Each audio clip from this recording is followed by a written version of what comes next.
गंगा पूरी तरीके से खत्म हो जाएगा सेकंड वाली सिस्टम में। कौन ऐसा था जो सेकंड सिस्टम में नहीं था?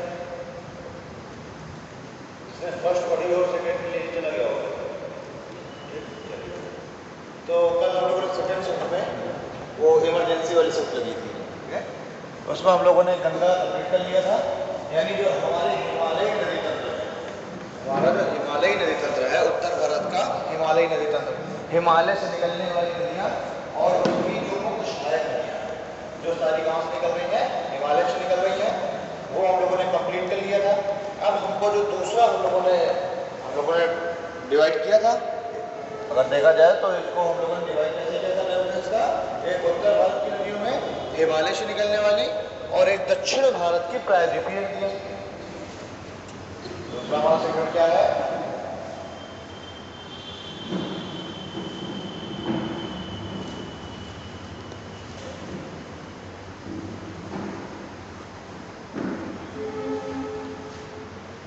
एक दक्षिण भारत का अपवाह तंत्र या फिर प्रायद्वीपीय भारत का अपवाह तंत्र। क्लियर? आइए अब जब हम लोग ये दक्षिण भारत की प्रायद्वीपीय नदियां पढ़ेंगे या साउथ इंडिया का ड्रेनेज सिस्टम, तो उसमें हम लोग दो भागों में बांट के पढ़ेंगे इसको। एक तो अरब सागर में गिरने वाली नदियां, कुछ रिवर्स ऐसी होंगी जो कहाँ गिर रही होंगी? अरब सागर में। कुछ रिवर्स ऐसी होंगी जो बंगाली खाड़ी में गिर रही होंगी।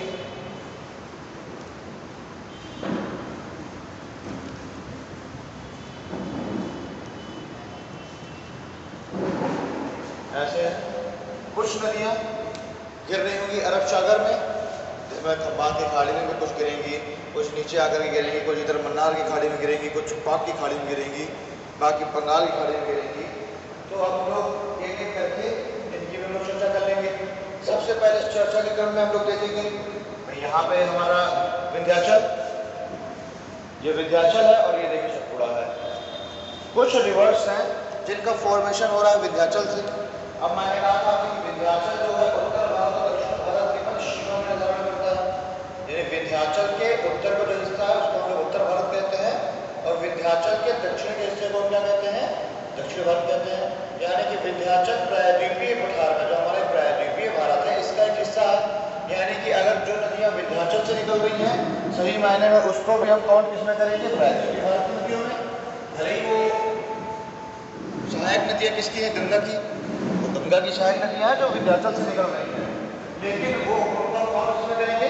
प्रायद्वीपीय भारत की नदियों में। अच्छा, एक चीज मैंने आपको और बताया हुआ था कि विंध्याचल के जो उत्तर का जो हिस्सा है, विंध्याचल से उत्तर का जो भारत है उसकी ढाल किस साइड है? उत्तर की ओर है। बताया था ना, विंध्याचल से उत्तर का जो भारत है उसकी ढाल है उत्तर की ओर, और विंध्याचल के और सतपुड़ा की जो नीचे वाला भारत है यानी यहाँ वाला ये वाला जो हिस्सा है इसका ढाल किधर है? दक्षिण पूर्व की ओर।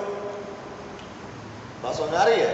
यानी कि अगर जो नदियां विंध्याचल से निकल रही हैं वो मोस्टली कैसे जा रही होंगी? उत्तर दिशा में जा रही होंगी ऐसे, और जाकर किससे मिल जाएंगी? गंगा, यमुना या उनकी कुछ बड़ी सहायक नदियों से। और जो जिन नदियों को फॉर्मेशन हो रहा होगा सतपुड़ा के नीचे से, सतपुड़ा के नीचे से हो, चाहे पश्चिमी घाट से हो, पूर्वी घाट से हो या फिर सतपुड़ा से भी हो, सतपुड़ा की जो दक्षिणी पहाड़ियां हैं उनसे हो, तो उन सभी का जो है ढाल कहाँ होगा? कुछ इस तरह से होगा, दक्षिण पूर्व दिशा में होगा।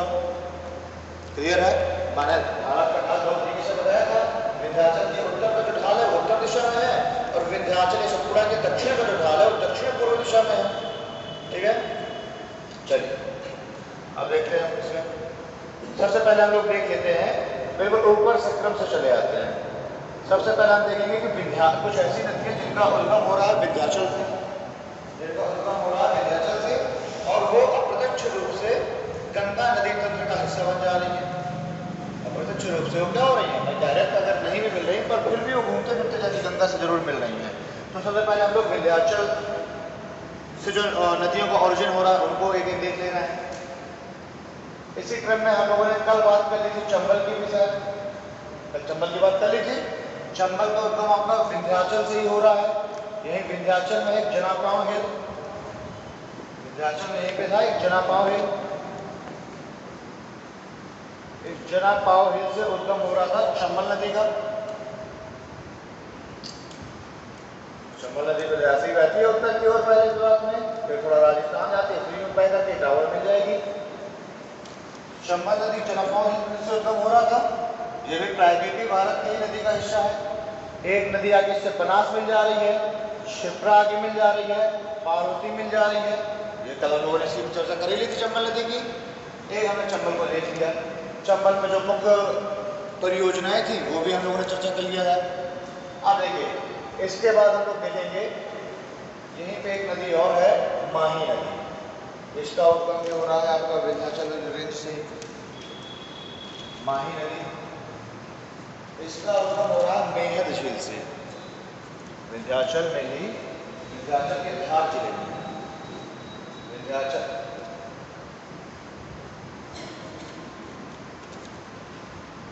भाई यहाँ पे विंध्याचल का ये वाला जो रेंज है मध्य प्रदेश वाला, मध्य प्रदेश का जिला है धार। विंध्याचल में मध्य प्रदेश के धार जिले में मेहद झील से,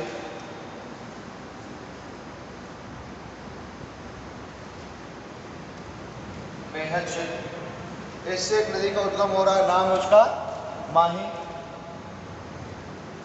ठीक है, मेहद झील से नदी का उद्गम हो रहा है, नाम है उसका माही। माही आपकी उत्तर की ओर पहले बह रही है, मध्य प्रदेश में, पहले मध्य प्रदेश से ऑरिजिन हुआ इसका, मध्य प्रदेश में उत्तर की ओर बही, फिर ये प्रवेश कर जाती है राजस्थान में, राजस्थान से वापस घूम करके आती है कहाँ, गुजरात में, और गुजरात में आने के बाद गिर जाती है कपात की खाड़ी में। क्लियर, यानी कि मध्य प्रदेश गई, फिर मध्य प्रदेश से कहाँ चली गई, राजस्थान चली गई, राजस्थान से वापस गुजरात आ गई, और गुजरात के बाद गिर गई आपकी कपात की खाड़ी में। अब देखिए जो माही नदी है ये एक ऐसी नदी है जो कि क्या कर रही है, कर्क रेखा को 2 बार काट रही है। यहाँ से कर्क रेखा कुछ गुजर रही है गुजरात और राजस्थान होकर के, ऐसे कुछ कर्क रेखा गुजर रही है।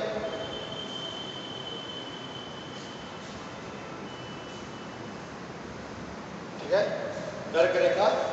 अब ये जो ऐसी नदी है देखिए 2 बार कर्क रेखा को काटा, पहले उत्तर की ओर जब जा रही है तब कर्क रेखा को काट रही है, फिर वापस दक्षिण की ओर आई तब कर्क रेखा को काट रही है। ये धार जिला है मध्य प्रदेश में, है ना। वहीं पे विंध्याचल वाले रेंज पे ही पूरा जिला पड़ रहा है, वहीं से नदी का उद्गम हो रहा है माही। गुजरात में इसमें परियोजना है माही बजाज परियोजना, गुजरात में इसमें परियोजना है, नाम इसका माही बजाज परियोजना।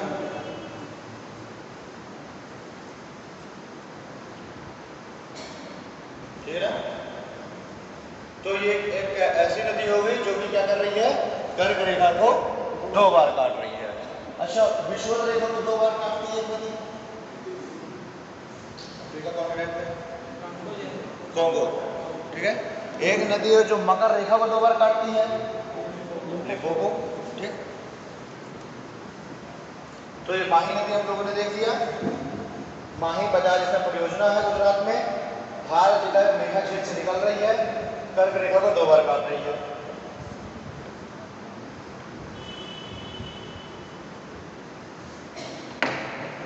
हम देखते हैं बेतवा और केन। बेतवा और केन ये भी मध्य प्रदेश के सतना जिले में विंध्याचल रेंज से निकल रही है। बेतवा और केन मध्य प्रदेश में ही विंध्याचल रेंज, ठीक है, मध्य प्रदेश में जो विंध्याचल रेंज वाला हिस्सा है उससे ही निकल रही है। कहाँ से, सतना जिले से। ये सतना जिले के अंदर में जो विंध्याचल का हिस्सा आ रहा है वहीं से निकल रही है, और ये दोनों भी देखिए उत्तर की ओर बह रही है। ये है विंध्याचल रेंज का हिस्सा, यहीं से निकल रही है दोनों सतना जिले से, और दोनों कहाँ बह रही हैं, उत्तर दिशा में ही बह रही हैं। ढाल इससे साफ साफ ढाल हमें समझ में आ रही है कि भारत का जो उत्तर वाला हिस्सा है उसकी ढाल कहाँ है, उत्तर की ओर है, और ये जो है दोनों उत्तर की ओर बहती हुई और फिर किससे मिल जा रही हैं, आपकी यमुना से। ठीक, बेतवा जिला में मिल रही है यमुना से, और केन कहाँ मिल रही है, बांदा जिला में। ठीक, दोनों नदियां यमुना से मिल जा रही है। बेतवा, ये पहली बेतवा है और दूसरी केन है। मैंने सीक्वेंस से कल यमुना के 4 शहर नदियां बताई थी, चंबल, सिंध, बेतवा, केन, वो आपको एक सीक्वेंस याद रखना है। इसी बेतवा पे ही एक बहुउद्देशीय परियोजना है, नाम है इसका माता टीला। ठीक है, झांसी से ललितपुर वाली रोड में माता टीला।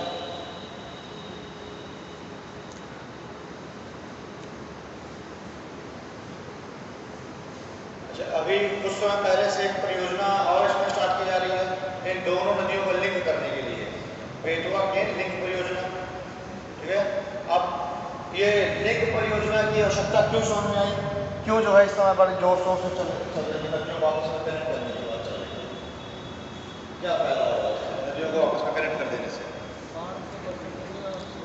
काफी फायदा होगा। देखिए, एक की बात की नदियाँ हैं, कुछ नदियाँ बिल्कुल सूख जाती हैं गर्मियों के मौसम में, कुछ नदियों में मानसून के समय बहुत ज़्यादा बाढ़ आ जाती है। तो क्या किया जा रहा है कि सारी नदियों को प्रोजेक्ट चलाया जा रहा है, सारी नदियों को आपस में कनेक्ट कर दिया जाए।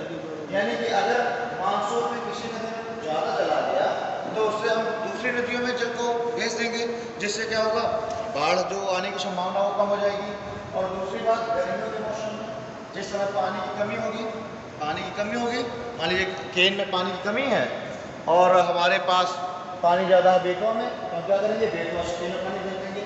ठीक है, तो ये सब क्या है, ये जो है लिंक परियोजना है। ये दक्षिण भारत में आप देखेंगे तो दक्षिण भारत की सारी नदियों को आपस में कनेक्ट किया जा रहा है, दक्षिण भारत की सारी नदियों को आपस में कनेक्ट किया जा रहा है। ठीक है, तो इसी में अभी बेतवा लिंक, वो केन बेतवा लिंक परियोजना चालू हो रही है। नदी को अभियान पूरा हो गया तो राज्यों के बीच विवाद ज़्यादा हो जाएगा। अरे तय हो जाएगा, पानी का बंटवारा से संबंधित विवाद थोड़ा है भाई। ये तो ये है ना कि मान के चलिए कि एक नदी किसी दूसरे स्टेट से बह रही है, दूसरी किसी दूसरे से बह रही है, तो उनके बीच में एक नहर बना दी जाएगी। भाई उसमें ऐसा थोड़ा है कि पूरा कुछ और, उसमें क्या किया जाएगा, सिर्फ नहर से कनेक्ट कर दिया जाएगा। ठीक है, केवल क्या किया जाएगा, नहर से कनेक्ट कर दिया जाएगा। जिस समय पानी की आवश्यकता होगी हमारे एक नदी में, तब हम दूसरे से पानी लेके आएंगे। उसमें विवाद होगा ना होगा वो बात की बात है, बट क्या है कि ये जो परियोजनाएं चल रही हैं तो भाई सेंट्रल गवर्नमेंट की बहुउद्देशीय परियोजनाएं हैं। ठीक, और उसमें विवाद जो होगा, जब होगा तब उसकी चर्चा बाद में होगी। अभी तो उसके हमें पॉजिटिव एस्पेक्ट समझ में आ रहे हैं। बेतवा केन हो गया, उसके बाद आप देखते हैं ये आपका छोटा नागपुर पठार वाला हिस्सा है, यहाँ से काफ़ी सारी नदियाँ निकल रही हैं। छोटा नागपुर पठार वाले हिस्से से काफ़ी नदियाँ निकल रही हैं। चेन्नई बहुत इंपॉर्टेंट नदी है, स्वर्णरेखा।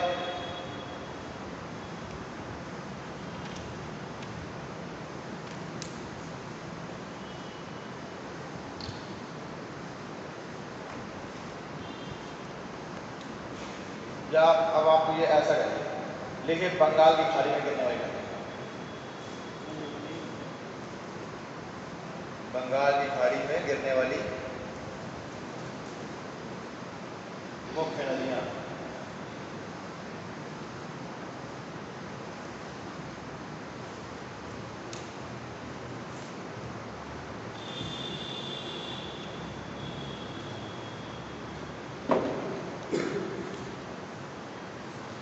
यहाँ पे हमारा छोटा नागपुर का पठार है, विंध्याचल और सतपुड़ा रेंज के बीच में उसका पूरा विस्तार है। विंध्याचल सतपुड़ा से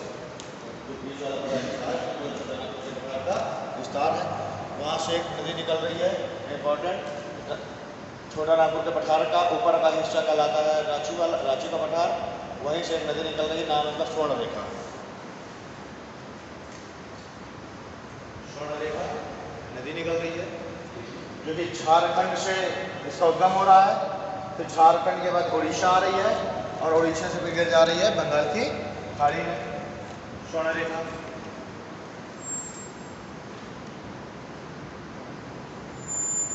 स्वर्णरेखा नदी में झारखंड में एक वाटरफॉल है, स्वर्णरेखा नदी में ही झारखंड में एक वाटरफॉल है, नाम है इसका हुंडरू जलप्रपात।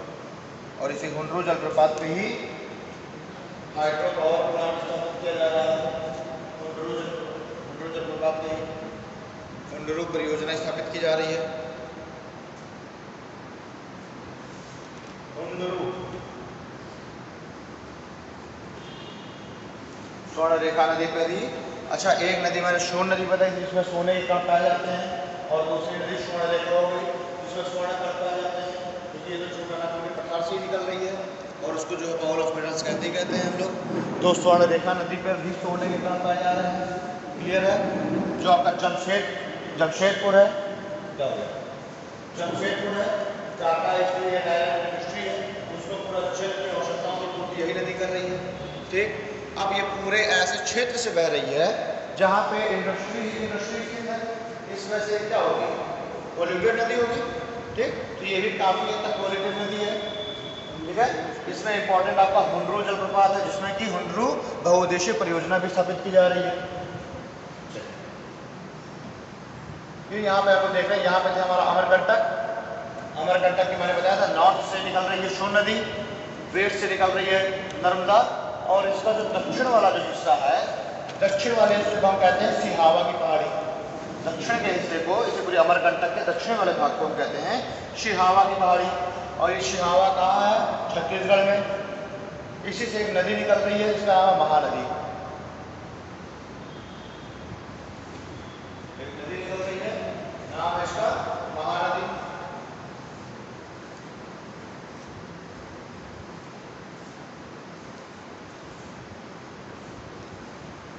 ठीक।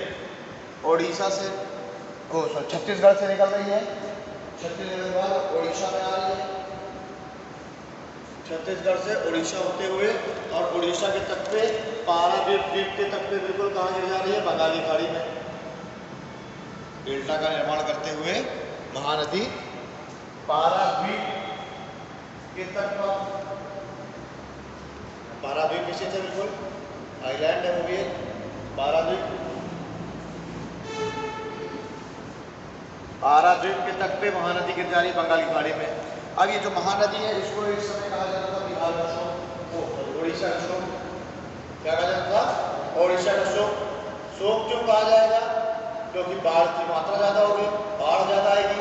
बाढ़ क्यों ज्यादा आएगी भाई, वही चीज है, या तो वो अपने तटबंधों को तोड़ के नदी ऊपर बहने देगी, या फिर क्या हो जाएगा भाई, अवसाद वगैरह जमा कर देगी, तटबंधों को तोड़ देगी, रास्ता बदलेगी। तो अब इसमें जो है 3 परियोजनाएं स्थापित की गई हैं। पहला तो हम लोग बचपन से चले आ रहे हैं महानदी पर हीराकुंड बांध परियोजना, बचपन से हम लोग पढ़ रहे हैं। हीराकुंड बांध परियोजना भारत का सबसे लंबा बांध है, 4801 मीटर। ये परियोजनाएं इसमें, पहला है हीराकुंड,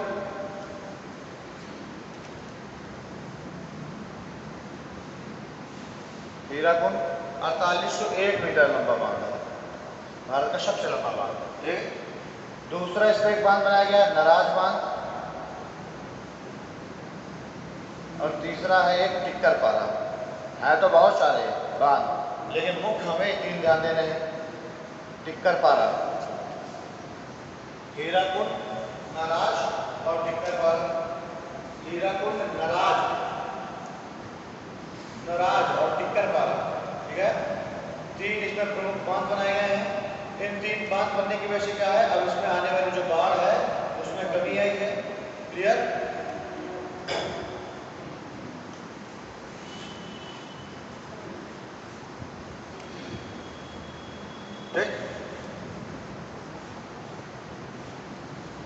महानदी हो गया, 3 की परियोजनाएं हीराकुंड, नराज और टिक्कर पारा। आपको थोड़ा टिक्कर पारा को ज्यादा ध्यान में देना है। हो सकता है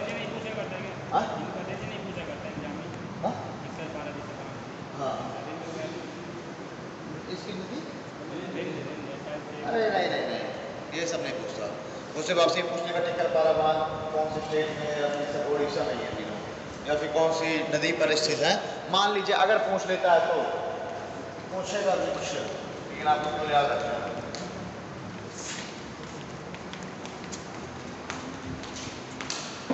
अब ये जो स्वर्ण रेखा नदी है और जो महानदी है, इन दोनों के बीच वाला जो क्षेत्र है, इसमें कुछ नदियां बह रही हैं। यहाँ पे ये महानदी यहाँ से आ रही थी, और ये है आपकी स्वर्ण रेखा, बीच में जो है कुछ नदियां हैं। जैसे कि एक नदी है ब्राह्मणी, ब्राह्मणी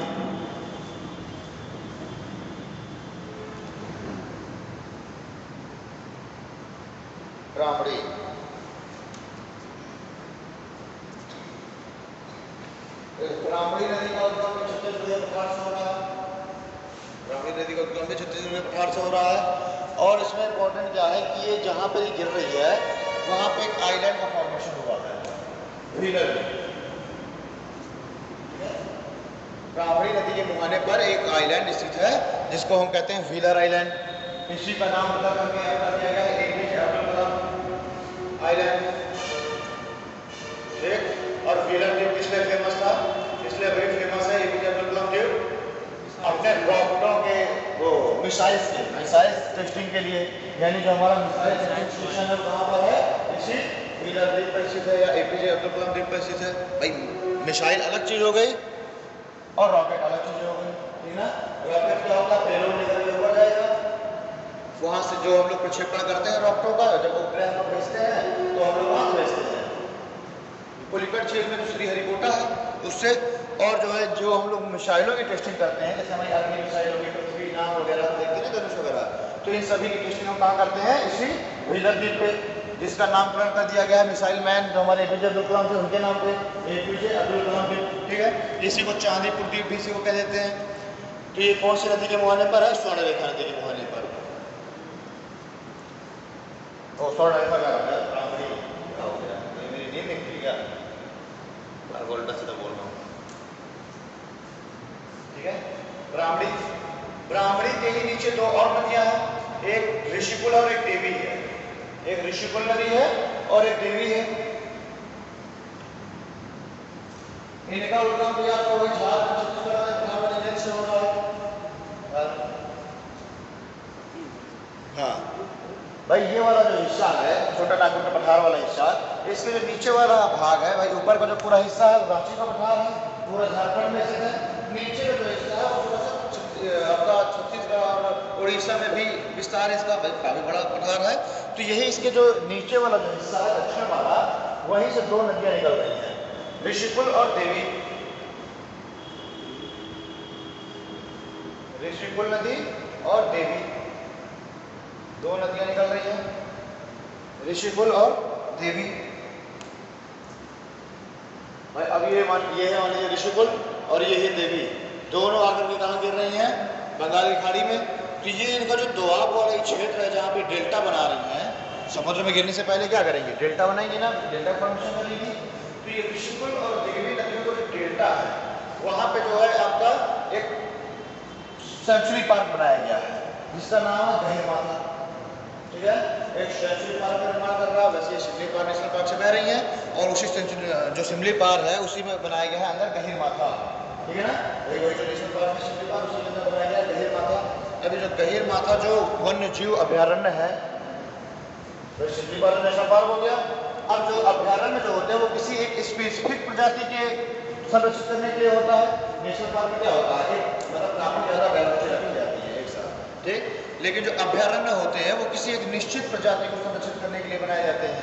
तो इसी के अंदर जो है सिमली पार्क के अंदर ये बनाया गया गहीर माथा। गहीर माथा वन्य जीव अभ्यारण्य बनाया किसने गया है, दो प्रजाति के कछुए हैं, एक है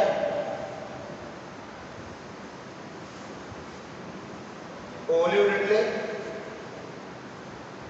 और दूसरा लैगर हेड। दो प्रजाति कछुए हैं, जो ओलिव रिडले है ये आपकी दक्षिण अमेरिकी प्रजाति है, लैगर हेड और ओलिव रिडले दो प्रजाति कछुए हैं। उनको संरक्षित करने के लिए गहीर माथा का निर्माण किया गया है, लैगर हेड और ओलिव रिडले। ठीक है, इन दो प्रजाति के कछुओं को संरक्षित करने के लिए।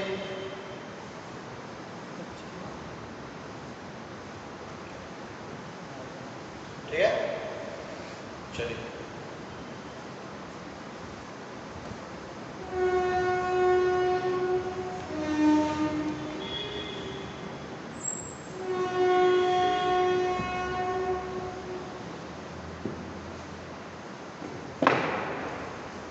यहाँ पे मैंने आपको पश्चिमी घाट बताया। हाँ, पश्चिमी घाट में महाराष्ट्र में त्र्यंबकेश्वर की पहाड़ी बताई गई थी। महाराष्ट्र में बताया गया था त्र्यंबकेश्वर की पहाड़ी।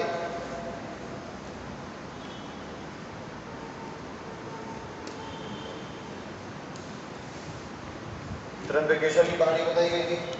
त्र्यंबकेश्वर की पहाड़ी से एक नदी का फॉर्मेशन हो रहा है, उद्गम हो रहा है। नदी का क्या नाम है, गोदावरी। त्र्यंबकेश्वर की पहाड़ी है कहाँ पर? महाराष्ट्र में। तो यहीं से महाराष्ट्र त्र्यंबकेश्वर की पहाड़ी से नदी का उद्गम हो रहा है, नाम है गोदावरी, और कुछ ऐसे दक्षिण पश्चिम दिशा में बहती हुई और बंगाल की खाड़ी में गिर जाती है। जब ये बंगाल की खाड़ी में गिरने वाली होती है, जब अपने डेल्टा वाले क्षेत्र में पहुंचती है, तो अपने डेल्टा में 3 धाराओं में बढ़ती है गोदावरी। अपने डेल्टा वाले क्षेत्र में 3 धाराएं बढ़ जाती है। ऊपर वाली धारा को हम लोग कहते हैं वशिष्ठ गोदावरी, वशिष्ठ गोदावरी। बीच वाली को कहते हैं नारायणी गोदावरी, और दक्षिण वाली जो धारा होगी उसको कहते हैं गौतमी, गौतमी गोदावरी। ठीक है, यानी आपने डेल्टा वाले क्षेत्र में ये जो गोदावरी है 3 धाराओं बढ़ जाती है, 3 नदियों में, वशिष्ठ, नारायणी और गौतमी गोदावरी। और बाद में कहाँ गिर जा रही है? पूरा अपना डेल्टा के फॉर्मेशन करते हुए गिर जाएगी बंगाल की खाड़ी में। ठीक, कौन सी?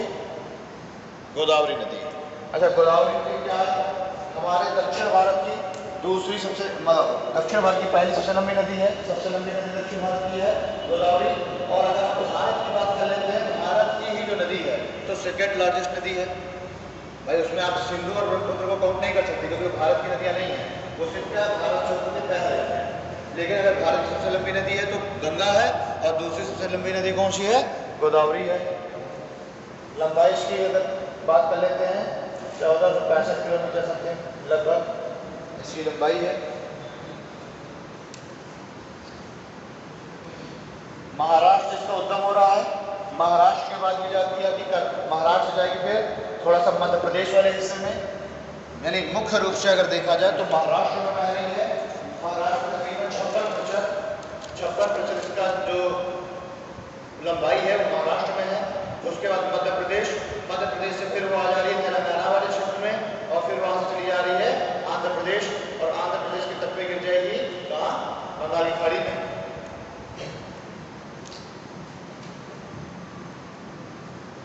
अब इसकी हम लोग बात कर लेते हैं कुछ सहायक नदियाँ। इसकी सबसे इंपॉर्टेंट जो सहायक नदी है वो तो आपकी है इंद्रावती, जो कि तेलंगाना में आके मिल रही है, इंद्रावती। छत्तीसगढ़ के पठार से निकल रही है इंद्रावती, छत्तीसगढ़ के पठार से निकल रही है, और इस पे एक वाटरफॉल स्थित है, चित्रकूट जलप्रपात। चित्रकूट वाटरफॉल कहाँ स्थित है? इंद्रावती नदी पर, उसी छत्तीसगढ़ में ही है।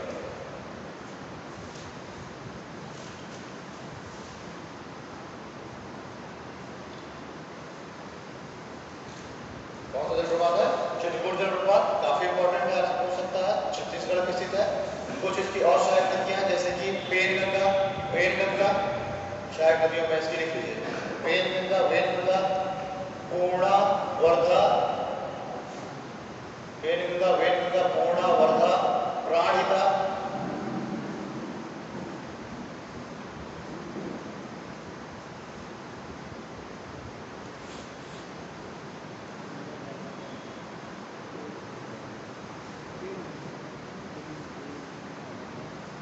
ठीक है ना? सर वर्धा क्या है? वर्धा क्या है? वर्धा, पूर्णा, प्राणहिता। ठीक है। एक होगी प्रवरा, प्रवरा, प्रवरा, ठीक है। मंजिरा है, मंजिरा, दूधना, मंजिरा, दूधना। भाई नदियों में की सहायक नदियां काफी ज्यादा पूछता है, इसलिए आपको सहायक नदियां मैं आपको बता रहा हूँ, ठीक है ना? दूधना हो गया, मंजिरा हो गई, ये इसकी आपकी इसकी जो है कुछ सहायक नदियां हैं, ठीक है। कौन कौन से बताइए? इंद्रावती हो गई, प्राणहिता हो गई, पूर्णा, वर्धा, वेनगंगा, मंजिरा, दूधना, ठीक, प्रवरा, ये इसकी कुछ सहायक नदियां हो गई।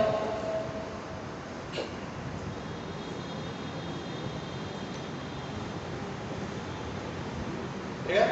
इस पे कुछ परियोजनाएं स्थित हैं, जैसे कि गोदावरी नदी पर एक रामकुंडल परियोजना है, रामकुंडल,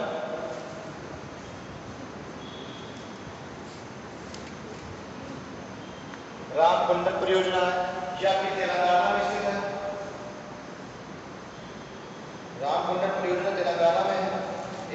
पोचमपाद,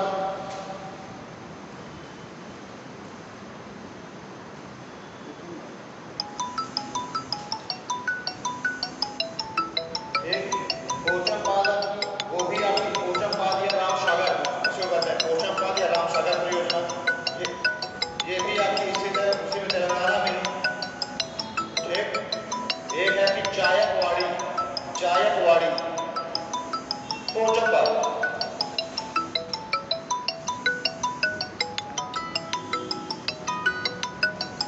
पोचमपाद ये भी तेलंगाना में, पोचमपाद भी, इसी को रामसागर भी कहते हैं। एक चायकवाड़ी ये महाराष्ट्र में है, चायकवाड़ी।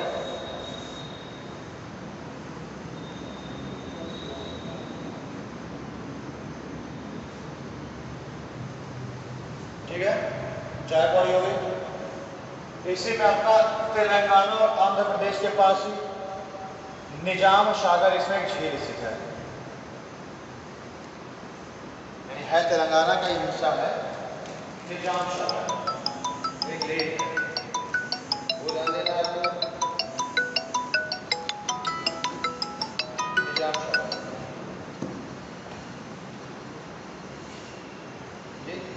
और बाकी कुछ परियोजना है जो इनकी नदियों के नाम से है, जैसे गिरना परियोजना है, पेंच परियोजना, पेंच इसकी एक सहायक नदी है, पेंच नदी पर पेंच परियोजना स्थित है।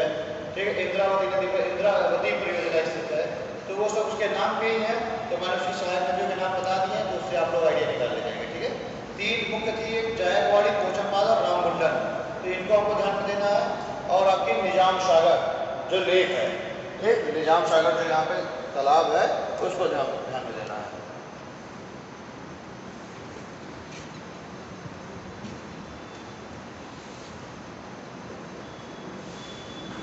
इसी को हम लोग क्या बोलते हैं, इसी को हम लोग वृद्ध गंगा भी बोल देते हैं, बूढ़ी गंगा बोलते हैं। अच्छा, इसमें बड़ा कंफ्यूजन रहता है कि दक्षिण भारत की गंगा किसे बोले, कावेरी को बोले कि गोदावरी को बोले, है ना, दक्षिण की गंगा।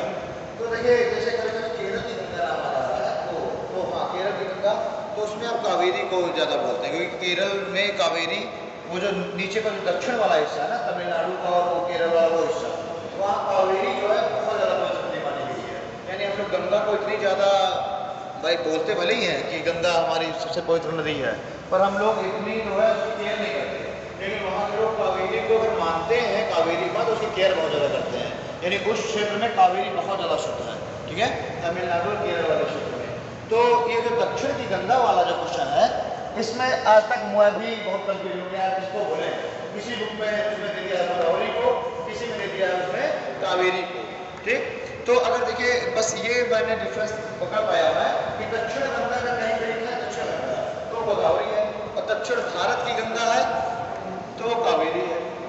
यानी दक्षिण भारत बिल्कुल सबसे लास्ट का हिस्सा तो कावेरी है, और अगर दक्षिण गंगा बोल दिया, दक्षिण गंगा सिर्फ, तो वो गोदावरी है। अगर केवल दक्षिण गंगा नाम लिखा है तो गोदावरी वहाँ पे आंसर दिया है, और अगर दक्षिण भारत की गंगा पूछ रहा है तो उसमें आंसर कावेरी दिया है। ये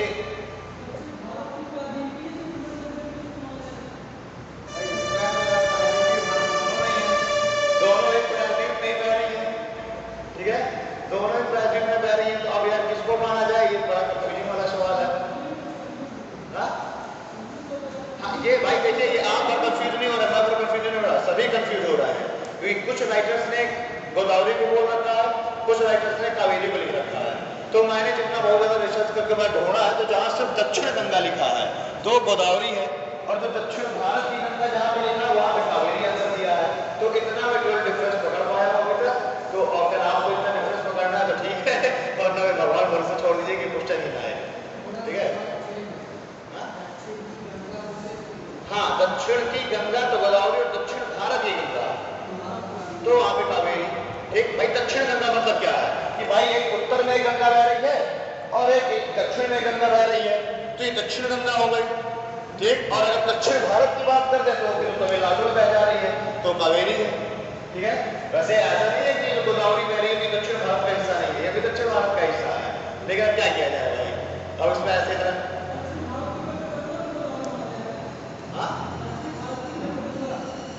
वृद्ध गंगा अगर आ जाए तब तो गोदावरी है। अगर वृद्ध गंगा लिखा है तब तो नो डाउट गोदावरी लगाना है आपको। ठीक है, उसमें तो भाई कोई कंफ्यूजन नहीं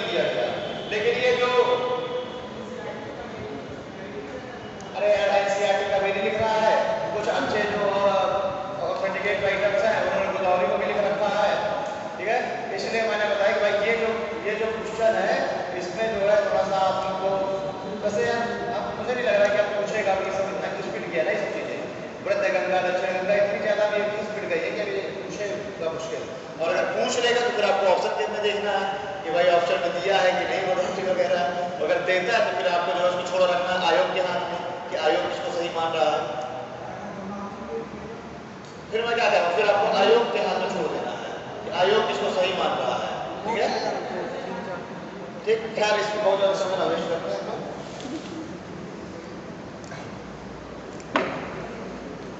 महाराष्ट्र में ही पश्चिमी घाट में ही एक और चोटी है, नाम है उसका महाबलेश्वर।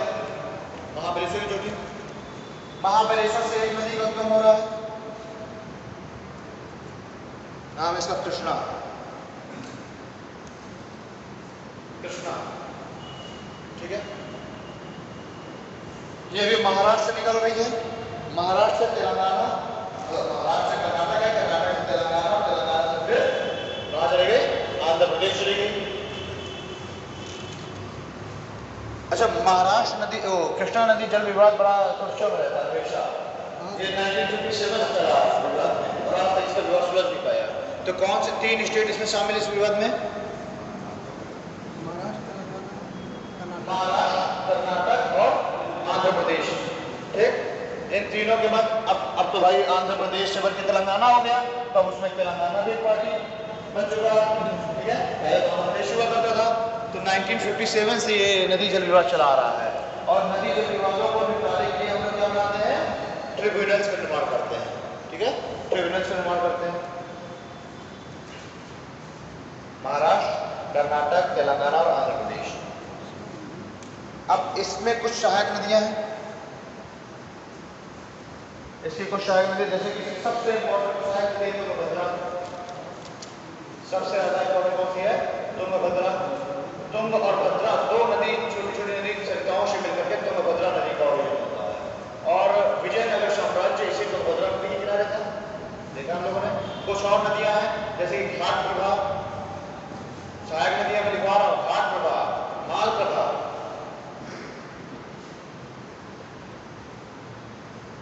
ठीक है, घाट प्रभा हो गई, माल प्रभा हो गई, तुंगभद्रा हो गई। ये कुछ इनकी सहायक नदियां हैं मुख्य।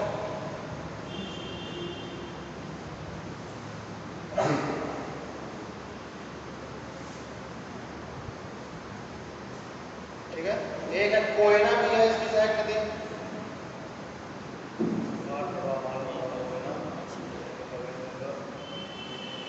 एक है पंचगंगा और दूधगंगा, पंचगंगा और दूधगंगा।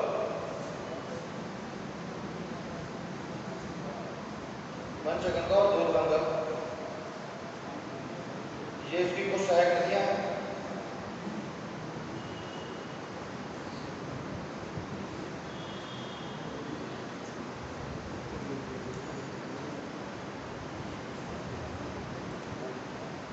आंध्र प्रदेश में इसमें बहुउद्देशीय परियोजना स्थित है। आंध्र प्रदेश में नाम है इसका नागार्जुन सागर। बचपन से ही पढ़ते आ रहे हैं हम लोग, नागार्जुन सागर। दूधगंगा, पंचगंगा, कोयना। हाँ यार, एक और इसकी काफी इंपॉर्टेंट नदी है मूसी, जिसके तट पे हैदराबाद स्थित है। ठीक है, मूसी। हाँ हाँ हाँ, अभी कृष्णा की बात चल रही है ना, तो बीच में जो भी है कृष्णा नदी में ही होगा। मूसी, इसी मूसी नदी के तट पे ही हैदराबाद शहर स्थित है। ठीक है, एक परियोजना है नागार्जुन सागर। ये भारत की सबसे बड़ी बहुउद्देशीय परियोजना है। भारत की सबसे बड़ी बहुउद्देशीय परियोजना। बहुउद्देशीय परियोजना क्या होता है? क्या होता है बहुउद्देशीय परियोजना? एक से अधिक उद्देश्यों की पूर्ति करे, यानी कि सिंचाई का भी जल इससे प्राप्त हो, ड्रिंकिंग वाटर भी, हाइड्रो पावर भी जनरेट की जा रही हो इससे। ठीक है, इरिगेशन के लिए तो है ही। ठीक है, नागार्जुन सागर परियोजना हो गई। एक इसी में एक और है कर्नाटक वाले क्षेत्र में, अलमट्टी, अलमट्टी बांध। ठीक है ना, कर्नाटक में इसमें अलमट्टी बांध। और महाराष्ट्र में है छोया परियोजना, छोया। कर्नाटक में है अलमट्टी बांध और महाराष्ट्र में है छोया परियोजना।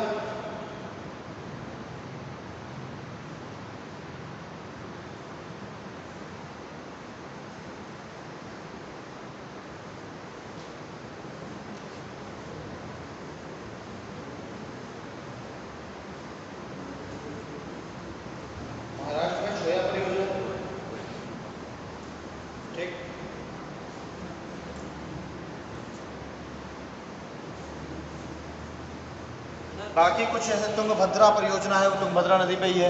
कालेश्वरम जो सिंचाई कर इस नदी पे। कलेश्वर, कलेश्वर अभी अभी रुक जाओ, नर्मदा में कुछ पढ़ रहे हैं, उसमें जो है उसमें कुछ ओंकारेश्वर है, महेश्वर है। अभी कलेश्वर वगैरह जो परियोजना है ना, वो जो हिमालय जो नदी तंत्र है उसमें है, ठीक है ना। और बाकी परियोजनाएं तो बहुत सारी हैं, कितनी याद रखेंगे। सिंचाई परियोजना भारत सबसे बड़ी भाई, सबसे अच्छा होगा मेरे ख्याल से तो सबसे बड़ी परियोजना अभी तो चाइना ही बना रहा है फिलहाल। ओनली सिंचाई परियोजना सबसे बड़ी सिंचाई परियोजना तो भाई इंदिरा गांधी नहर परियोजना है, उससे बड़ी अभी तक सिंचाई परियोजना भी बनी नहीं है, इंदिरा गांधी नहर परियोजना। ठीक, हाँ? अभी का है क्या ये, अभी रेडी है क्या? 2-3 साल पहले अभी मैं अपडेट ना हूँ, कौन सी है? कालेश्वरम कालेश्वरम, कौन सी नदी में है? कंफ्यूजन है सर, कृष्णा या गोदावरी कालेश्वरम देखता हूँ मैं उसको भाई सर्च करके, और अगली क्लास में हम डिस्कस कर लेंगे जब भी होगा। ठीक, अभी तो खैर मैंने नहीं ध्यान दिया है, मे भी ना ध्यान दे पाए। इसके बारे में सर्च करके फिर इसका जो है क्या इसके उद्देश्य हैं, कहाँ पे बन रही है, किस क्षेत्र में बन रही है, ये सारा कुछ डिस्कस कर लेंगे। अगर ये सबसे बड़ी परियोजना बन रही है तो हो सकता है भाई बन रही हो, कोई बड़ी बात है नहीं। अब हम लोग देखेंगे कर्नाटक क्षेत्र में पश्चिमी घाट में एक और पहाड़ी है जिसका नाम है ब्रह्मगिरी की पहाड़ी। ब्रह्मगिरी, ब्रह्मगिरी की पहाड़ी से एक नदी को उद्गम हो रहा है, कावेरी। ये देखिए, ये जो तीन है ना, गोदावरी, कृष्णा और कावेरी, ये दक्षिण भारत के सबसे बड़ी नदी तंत्र है, दक्षिण भारत के सबसे बड़ी नदी तंत्र है गोदावरी, कृष्णा और कावेरी। ये आपकी ब्रह्मगिरी की पहाड़ियों से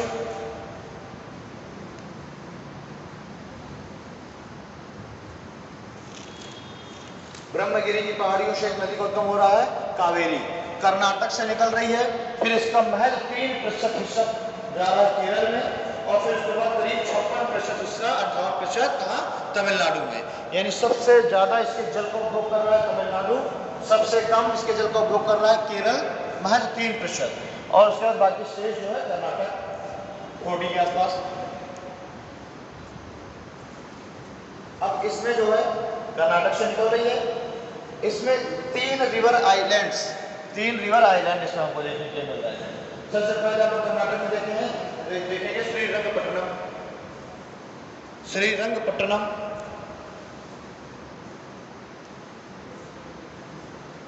यहाँ पे आपका श्रीरंगपट्टनम, यहाँ आपका है शिव समुद्रम, श्रीरंगपट्टनम हो गया, शिव समुद्रम हो गया, और आपका तमिलनाडु वाले क्षेत्र में है श्रीरंगम, श्रीरंगम, श्रीरंगपट्टनम, शिव समुद्रम और श्रीरंगम। ठीक है, श्रीरंगपट्टनम, शिव समुद्रम और श्रीरंगम, ये 3 रिवर आइलैंड्स हैं। जो शिव समुद्रम जो आइलैंड है, इस पर भी हाइड्रो पावर प्लांट लगाया गया है। शिव समुद्रम जो आइलैंड है, अच्छा जो शिव समुद्रम है, यहाँ पे क्या है कि इसमें भारत का दूसरा सबसे बड़ा जलप्रपात यहीं पे स्थित है, भारत का दूसरा सबसे बड़ा जलप्रपात, यानी कि वाटर की क्वांटिटी के हिसाब से आप देखते हैं, यही शिव समुद्रम जो जलप्रपात है, नाम भी उसका शिव समुद्रम वाटरफॉल है, ये दूसरा सबसे बड़ा कहाँ पे है, इसी शिव समुद्रम में। इसकी देखिए कुछ सहायक नदियां हैं, जैसे कि हेमवती, हेमवती, अकरावती, हेमवती, अकरावती, भवानी,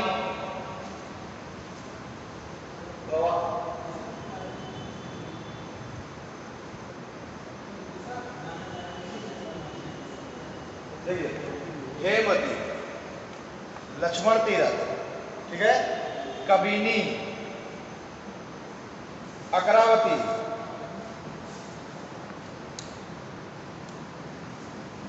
ये इधर आपकी भवानी,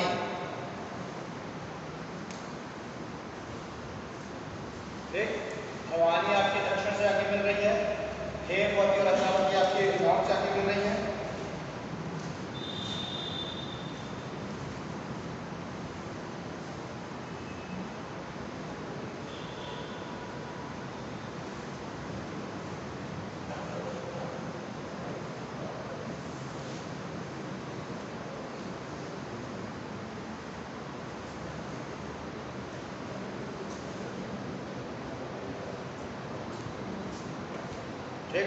एक है आपकी लोक पावनी,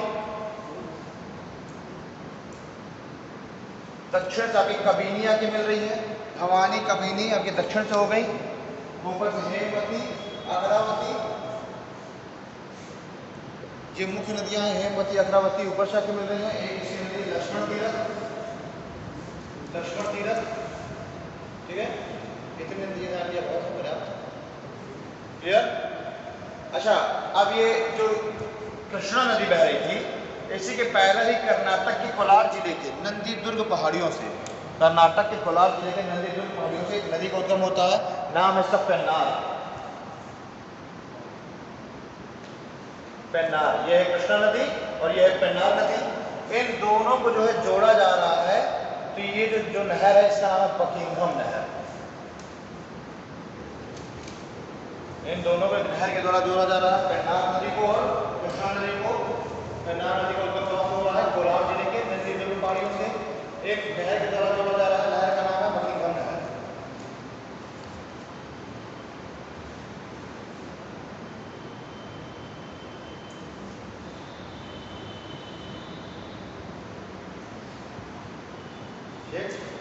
इस कावेरी नदी पर कुछ परियोजनाएं स्थित हैं, इसकी चर्चा कर ले रहे हैं।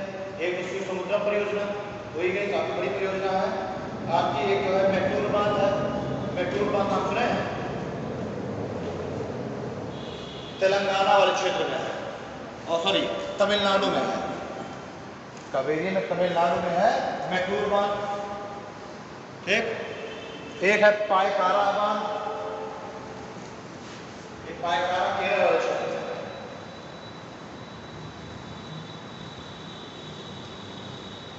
कृष्णा राज परियोजना है, कृष्णा राज परियोजना, कृष्णा राज परियोजना, ये अभी कर्नाटक वाले क्षेत्र में है। शिव समुद्रम कर्नाटक में हो गई। मंगलम परियोजना केरल में है, मंगलम, मंगलम परियोजना केरल में। मैटूर बांध हमने देखी लिया, तमिलनाडु में है।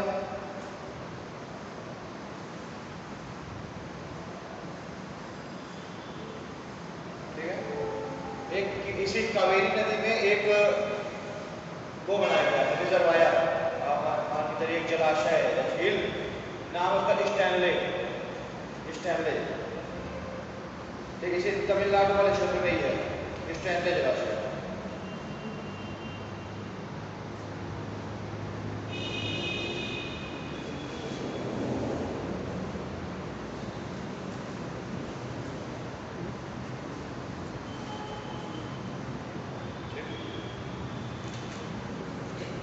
स्टैनले जलाशय हो गया। जी, आप लोगों ने कुछ नदियां देख ली जो कहाँ गिर रही हैं, मुख्य रूप से बंगाल की खाड़ी में। गोदावरी, कृष्णा, कावेरी हो गई, ऊपर स्वर्ण रेखा हो गई, महानदी हो गई, क्लियर। महानदी की कुछ ऐसे सारी नदियां हैं, ईव है, जोग है, हंसदो है, शिवनाथ है, शिवनाथ, हंसदो, जोग, तेल, ईव, ये कुछ शायद नदियां महानदी के इसमें हम बोलते हैं। शिवनाथ महानदी की शायद नदियां हैं, जिसमें से तेल, जोंक और ईव ये काफी हो सकता है। शिवनाथ, हंसदो, हंसदो मतलब हंसदो है, हंस और दो, हंसदो, ठीक है। तेल, ईव, तेल, ईव और जोंक, ये तीन मुख्य सहायक नदियां महानदी की, महानदी वाले जगह पर लिखो। स्वर्ण रेखा देख ली, महानदी देख ली, ऋषिकुल, ब्राह्मणी, देवी, ठीक। एक वैतरणी है वहीं पे आपकी, ब्राह्मणी नदी के ही उत्तर में वैतरणी बह रही है। कुछ उसमें बहुत ज़्यादा आवश्यकता है नहीं, इस तरह तो हजारों नदियाँ कहाँ तक देखा जाएगा।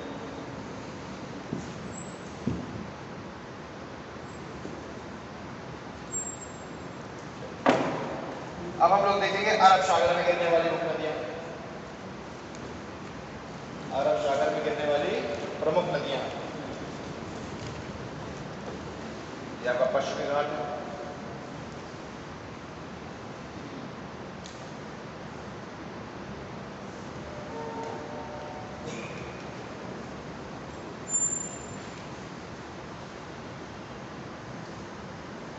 अरावली वाला हिस्सा, ठीक है।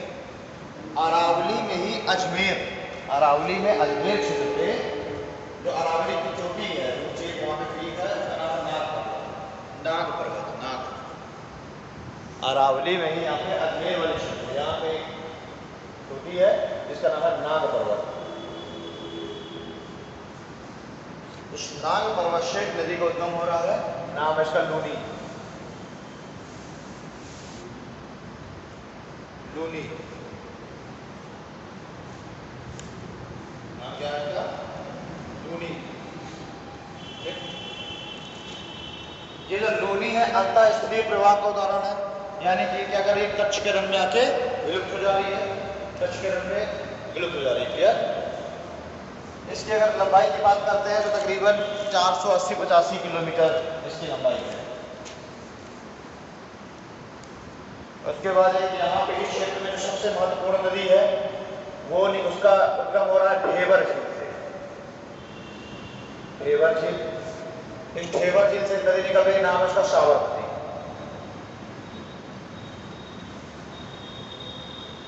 अरावली से उद्गम हो रहा है, कौन सी नदी है?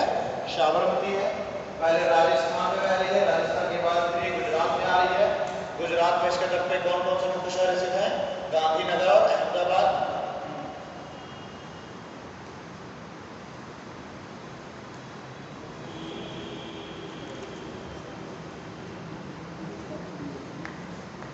गांधीनगर और अहमदाबाद इसके तट पे स्थित शहर है।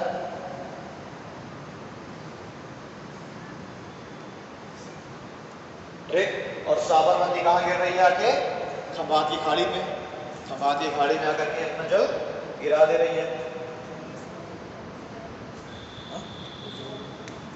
ढेबर झील से निकल रही है, ढेबर झील से निकल रही है।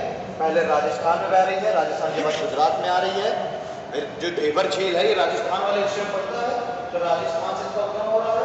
राजस्थान से फिर ये बह करके आ रही है कहाँ? गुजरात में। गुजरात में इसके तट पे दो मुख्य शहर स्थित है, गांधीनगर और अहमदाबाद। ठीक है, और उसके बाद में खंभात की खाड़ी में आकर के गिर जा रही है। करीब 371-72 किलोमीटर, लमसम 370 किलोमीटर लिख लो, 370 किलोमीटर इसकी लंबाई है। 370 किलोमीटर क्षेत्र पे ये बह रही है। यही बीच में कुछ और नदी में आती है, जैसे जवाई है, रूपेन है, मच्छू है। ठीक, जवाई, रूपेन, मच्छू, ये नदियां भी यही राजस्थान और गुजरात वाले क्षेत्र की नदियां हैं। लेकिन मुख्य रूप से हमने दो देखी, लूनी देखी और साबरमती देखी। बाकी जवाई, मच्छू भी नदियां हैं। जवाई हो गए, रूपेन हो गए, मच्छू हो गए। अब हम देख रहे हैं यहाँ पे अमरकंटक है। यहाँ अमरकंटक के पश्चिमी, अमरकंटक के पश्चिम से एक नदी का उद्गम हो रहा है, नाम क्या उसका? नर्मदा। और नर्मदा नदी भ्रंश घाटी के थ्रू बहते हुए पश्चिम की ओर बह रही है। भाई ढाल के विपरीत दिशा में बह रही है, तो कैसे बह रही है वो? भ्रंश घाटी से होते हुए नर्मदा, और भ्रंश घाटी या रिफ्ट वैली से बहते हुए वो गुजरात में भड़ौच के तट पे, भड़ौच जगह है, भड़ौच,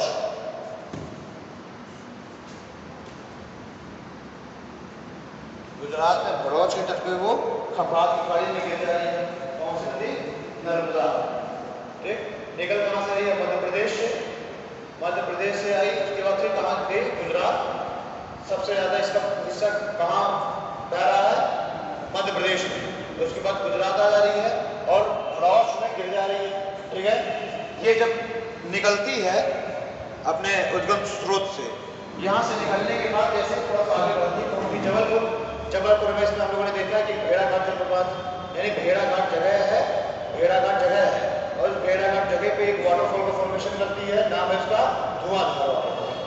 एक नाम क्या है? धुआंधार वाटरफॉल। क्योंकि जब ये गिरती है तो ये नीचे बिल्कुल वो व्हाइट मार्बल की चट्टानें हैं, वहाँ पे जो भेड़ाघाट जो स्थल है वहाँ पे सफेद संगमरमर की चट्टानें हैं। तो जब ये गिर रही है तो सफेद संगमरमर की चट्टानों पर गिरेगी, एक ऊंचाई से गिर रही है, ऊपर से व्हाइट संगमरमर में, तो क्या बिल्कुल एक तरह से धुआं जैसा बिल्कुल होता है, मतलब दिखाई देगा बिल्कुल वहाँ का क्षेत्र व्हाइट है वो।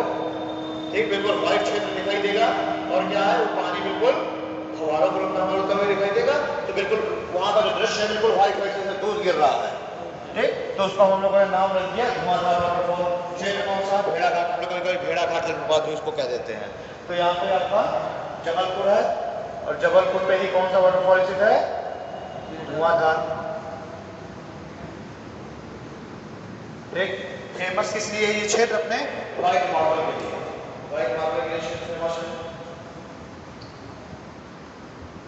ये नदी थोड़ा सा आगे बढ़ी,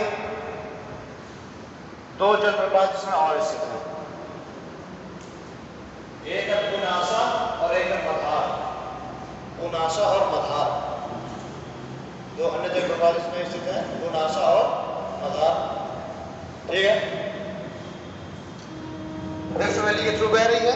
इसकी रिफ्ट वैली कहाँ स्थित है? विंध्याचल और सतपुड़ा के बीच में रिफ्ट वैली स्थित है। पुनासा और मधार ये मध्य प्रदेश वाले ही क्षेत्र में ही है। पुनासा और मधार तीनों मध्य प्रदेश में स्थित है। पुनासा, मधेर और मधार। धुआंधार जलप्रपात, तीन जलप्रपात देखिए। इस पे जो है नर्मदा घाटी परियोजना, नर्मदा घाटी परियोजना का विकास किया जा रहा है और इस परियोजना के अंतर्गत काफी सारे डैम बनाए जा रहे हैं। लगभग 100 से ऊपर डैम बनाए जा रहे हैं। ठीक है ना?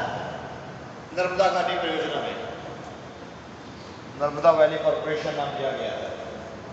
इसमें कुछ इंपॉर्टेंट जो बात बने हुए हैं, सबसे पहले बना हुआ है एक इंदिरा सागर परियोजना। तो यहाँ पे एक डैम बनाया गया है मध्य प्रदेश में, इंदिरा सागर बांध परियोजना। ठीक है। मध्य प्रदेश में ही 2-3 और मुख्य परियोजना है, जिसकी ओमकारेश्वर,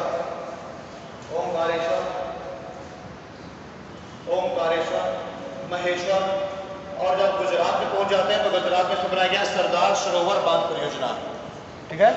सरदार सरोवर बांध परियोजना, उसी को हम लोगों ने नर्मदा घाटी परियोजना नाम दे रखा है, सरदार सरोवर परियोजना को। और इसमें छोटे बड़े मिलाकर के 100+ बांध बनाए जा रहे हैं। और इसका हम लोग देख रहे हैं, इसका बड़ा विरोध चल रहा था कुछ समय पहले की न्यूज़ थी। बड़ा इसका ये जो परियोजना जब अनाउंस की गई थी तो इसका जैसे टीवी बांध में हम लोगों ने देखा था, वैसे ही जो है यहाँ पे बड़ा विरोध चल रहा था। नर्मदा नदी बचाओ, मेघा पटनायक का क्या नाम था उनका, है ना? उनके द्वारा जो है विरोध चलाया जा रहा था नर्मदा बचाओ परियोजना नाम से। ठीक है ना? सॉरी, नर्मदा बचाओ अभियान करके। तो ये यही था, क्योंकि इस क्षेत्र में क्या नर्मदा नदी के क्षेत्र में बहुत भारी मात्रा में जंगलों का कटाव किया जा रहा था इस डैम को बनाने के लिए, इस पूरी परियोजना को बनाने के लिए। हमारी जगह 100+ डैम बनाया जा रहा है, मतलब कि कितनी ज़्यादा जगह का बायोडाइवर्सिटी को नष्ट किया जाएगा। हाँ, तो इसीलिए जो है वो चलाया जाता है परियोजना। हमने देखा, हमने देख लिया इंदिरा सागर परियोजना, ओमकारेश्वर, महेश्वर, सरदार सरोवर परियोजना जो कि गुजरात में है। नाम से ही हमें समझ में आ गया सरदार सरोवर, मतलब सरदार वल्लभ भाई पटेल के नाम पे, तो गुजरात में ही होगा। हम लोगों ने 3 इसमें वाटरफॉल्स देख लिए, धुआंधार, मधार और पुनासा। ठीक। भड़ौच में गिर रही है, भड़ौच के तट पे, रिफ्ट वैली में बह रही है। क्लियर। और अपने मुहाने पर ये डेल्टा का निर्माण ना करके क्या करेगी? एस्चुरी का निर्माण करेगी। ठीक। डेल्टा का निर्माण ना करके क्या करेगी? एस्चुरी का निर्माण करेगी। डेल्टा एस्चुरी में अंतर जानते हैं आप? क्या होता है?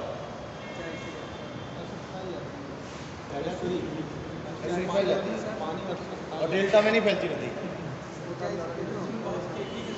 भैया देखो, सीधी सी बात है कि जब नदी आ रही है एक लंबी दूरी से यात्रा तय करके, कुछ बताना चाहते हो क्या? बताना चाह रहे क्या? एस्चुरी और डेल्टा का अंतर।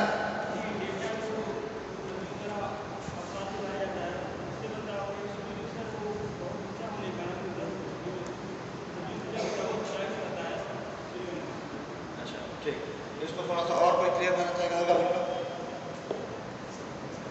भाई? देख, जो नदियाँ अपने साथ सिर से लेके आती हैं, तो उसको मतलब धरातल पे न डाल के सीधे समुद्र में ले जाते हैं। पीछे का कारण क्या है इसके? वेग गंगा की पूर्ण ज़्यादा ऊंचाई से। ठीक, बस यही है, यही तो होती है डेफिनेशन।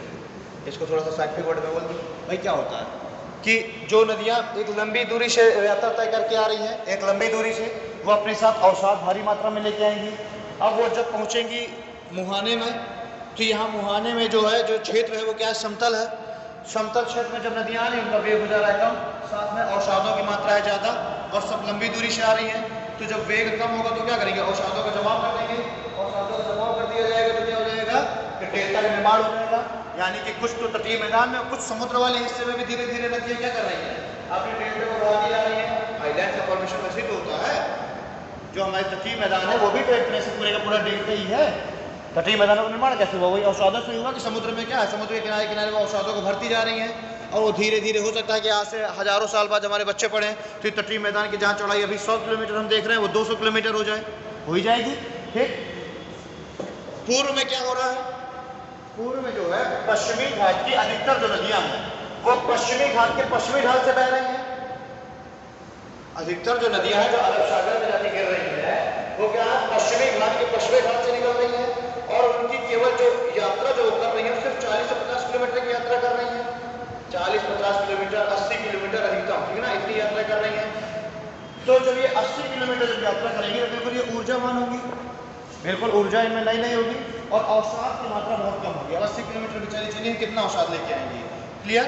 और दूसरी बात इधर की ओर थोड़ा सा ढाल भी है, अभी निकल रही है ऊर्जा के साथ, अवसाद कम है तो नदी में भाई जब उसमें नदी के पानी में अवसाद कम है तो उसमें भार कम होगा एक तरह से, तो नदी सिर्फ पानी भर को लेके जाना है, अवसाद को तो लेके जाना नहीं है, तो बड़ी स्पीड के साथ जाकर के गिरेंगी कहाँ, अरब सागर में, बड़े वेग के साथ गिरेंगी। अगर वेग के साथ गिर रही है तो क्या है कि जब अवसाद नहीं है तो क्या है, तटीय मैदानों का निर्माण नहीं करेंगी, यानी कि अवक्षेप नहीं डालेंगी समुद्र में, अवक्षेप नहीं डालेंगी तो उनका मुहाना क्या होगा, गहरा होगा। भाई अगर अवसाद होगा तो उनका मुहाना क्या हो जाएगा, भर जाएगा भाई, पतला हो जाएगा। समुद्र में जब अवसाद डालती रहेंगी, अब जब यहाँ पे जब अवसाद ही नहीं है तो क्या होगा, नदी भाई ऊंचाई से गिर रही है समुद्र में, अवसाद की मात्रा कम है तो डायरेक्ट क्या है, सीधे समुद्र में गिर जा रही है और अवसाद का जमाव हो नहीं पा रहा तो क्या यहाँ मुहाना क्या होगा, गहरा होगा। डेल्टा और एस्चुरी में मुख्य अंतर क्या होता है कि डेल्टा में जो मुहाना होता है वो उथला होता है क्योंकि उसमें अवसाद का जमाव बहुत ज्यादा हो चुका है, लेकिन एस्चुरी में क्या है, अवसाद की कमी होने के कारण जो मुहाना है वो क्या है, गहरा होगा। वही आपने कहा कि नदियां सीधे लेकर के गिर जाती हैं छपाक से, ठीक ना, अवसाद कम है। दूसरी बात अब आप कहेंगे सर नर्मदा ताप्ती तो फिर भी काफी दूर से बह के आ रही है, तो ये क्यों जो है एस्चुरी का निर्माण कर रही है, भाई ये रिफ्ट वैली से बह रही है, ठीक, ये रिफ्ट वैली से बह रही है। रिफ्ट वैली में ढाल जो है पश्चिम की ओर ज्यादा है, रिफ्ट वैली में इसके जो धरातल है, रिफ्ट वैली का जो बेस है तो वो जो रिफ्ट वैली से आ रही है तो वो जो है वो सीधे आकर के समुद्र में गिर जा रही है रिफ्ट वैली के थ्रू। एस्चुरी और डेल्टा में बहुत ज्यादा तिकड़मबाजी नहीं है, केवल यही है अवसाद की मात्रा में अधिकता और अवसाद की मात्रा में कमी के कारण डेल्टा और एस्चुरी कमेट फॉर्मेशन वाला। दूसरा, नदियों की जो दूरी तय कर रही है, इधर नदियां पूर्व की ओर जाने के लिए दूरी ज्यादा तय कर रही है और पश्चिम की ओर जाने पे दूरी तय कम कर रही है। तीसरी बात, इधर ये समतल वाले क्षेत्र में कुछ दूरी तक बहेंगी, समतल वाला क्षेत्र इधर क्या है, पूरी ढाल वाली क्षेत्र है, अधिकतर पश्चिमी घाट से निकली और पूरे ढाल वाले क्षेत्र में बह रही है बड़े वेग के साथ। यही कारण है बस ज्वारनदमुख और डेल्टा का, बहुत अच्छा दुश्मन प्रोटेक्शन है। नर्मदा हमने देख लिया, आप देखते हैं ताप्ती, सतपुड़ा के दक्षिण, सतपुड़ा के दक्षिण और अजंता के उत्तर में ताप्ती नदी की रिफ्ट वैली स्थित है और अजंता के उत्तर में और सतपुड़ा के दक्षिण में ताप्ती नदी की रिफ्ट वैली स्थित है। ये भी कंस घाटी में बह रही है ढाल की विपरीत दिशा में। और यहीं पर मध्य प्रदेश का जिला बैतूल, बैतूल है ना, मध्य प्रदेश का एक जिला बैतूल, वहीं से ताप्ती नदी का उद्गम हो रहा है। सतपुड़ा के ही दक्षिणी ढाल से, सतपुड़ा के दक्षिण ढाल से ही पहाड़ी से हो रहा होगा, उससे बैतूल जिले वाले हिस्से से वहां से एक नदी का उद्गम हो रहा है। मुल्ताई तालाब से होता है क्या,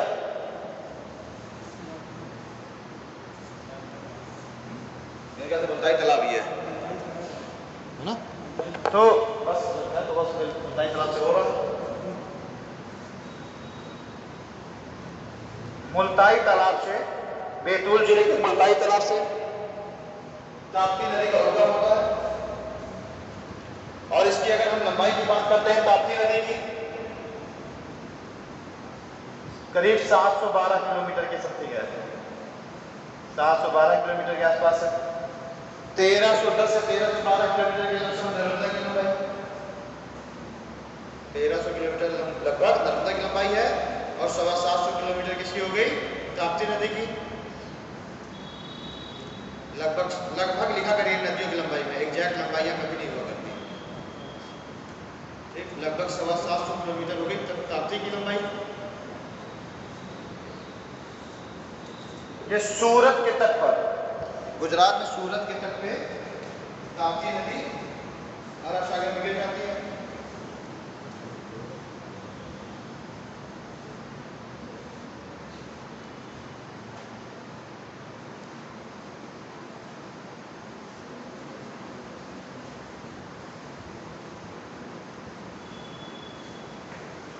ठीक है ना?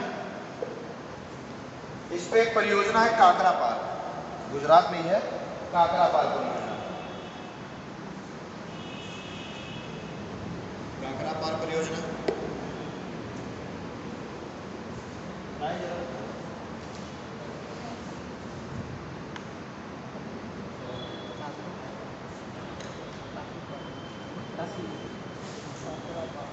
मिनट है।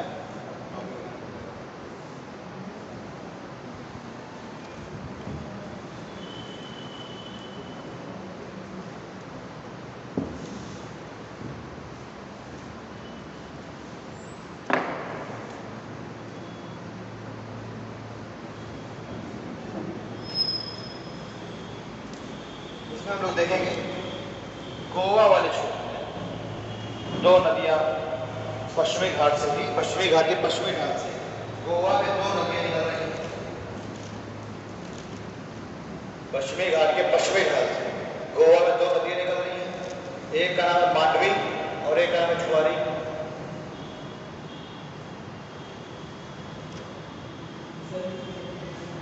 मांडवी और जुआरी किसकी?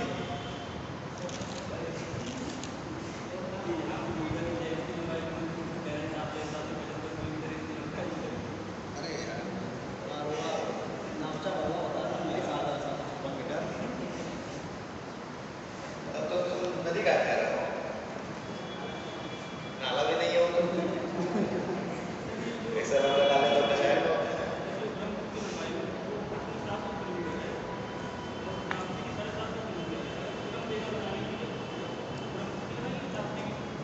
देखिए, ताप्ती भारत की नदी है, ब्रह्मपुत्र इंटरनेशनल नदी है।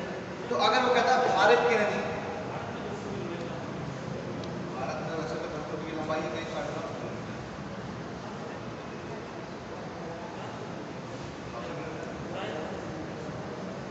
देखिए कुल लंबाई उसकी कितनी है? 2880 किलोमीटर है लगभग 2880 किलोमीटर है लगभग ना। हो गया 750 देखा क्या कहीं 750 किलोमीटर। ठीक है, तुम कह रहे हो। अच्छा, अगर इसकी 750 किलोमीटर है और ताप्ती की तो वही 750 किलोमीटर की लंबाई है। बस यही आप डिफरेंस कर सकते हैं कि ये भारत की नदी है और वो भारत में बहने वाली नदी है। वो क्या है, वो एक इंटरनेशनल नदी है। कि अब इस तरह के भी क्वेश्चन है, ये तो फिर वहाँ के ऑप्शन के थ्रू ही ऐसे क्वेश्चन निकल सकते हैं। भाई अगर ताप्ती की लंबाई उतनी है जितनी कि ब्रह्मपुत्र की भारत वाले क्षेत्र में है, तो वहाँ फिर तो आपको ऑप्शन के थ्रू जाना पड़ेगा कि ऑप्शन में कौन सा दिया हुआ है। और यही भगवान से दुआ करो कि उसमें इस तरह के कंफ्यूजिंग वाले ऑप्शन ना आए। भाई अगर ऐसे कंफ्यूजिंग वाले ऑप्शन ना आए तो भाई सभी क्वेश्चन सही ना हो जाएंगे मुझसे। तो वैसे इस तरह के क्वेश्चन जो ऑप्शन है वो मुश्किल लगता है। अगर तो प्रायद्वीपीय भारत की नदियों के ऑप्शन रखेगा तो प्रायद्वीपीय भारत में रखेगा, हिमालय के ऑप्शन देगा तो हिमालय यही ऑप्शन होंगे। ठीक, वो फिर देखो अगर कहीं कोई क्वेश्चन मिल जाता है किसी प्रीवियस ईयर के सेट में, तो उसमें देखते हैं कि इसमें किसको आयोग ने सही माना है। ऐसा कभी क्वेश्चन देखा हो क्या कहीं लिखा हुआ?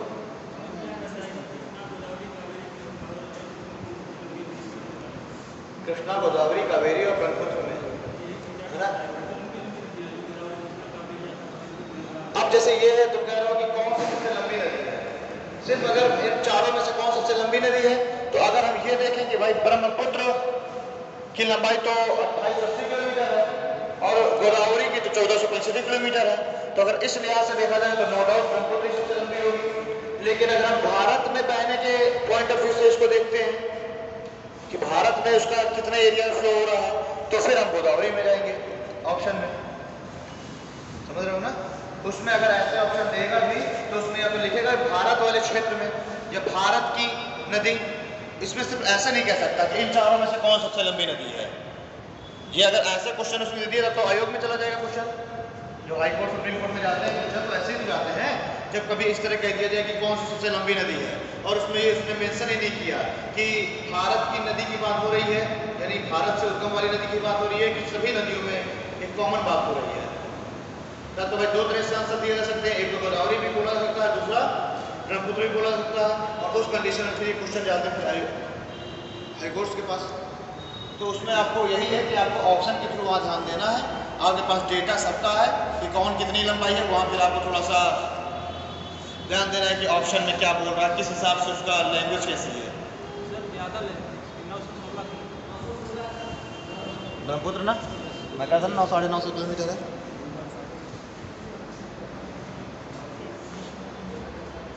मुझे भी लगा कि भाई हो सकता है कि ये सही हो, इसलिए मैंने कहा कि चलो देखिए दो नदियां हो गई, एक मांडवी और एक जुआरी। मांडवी और जुआरी दोनों कहाँ की नदियां हैं? गोवा की।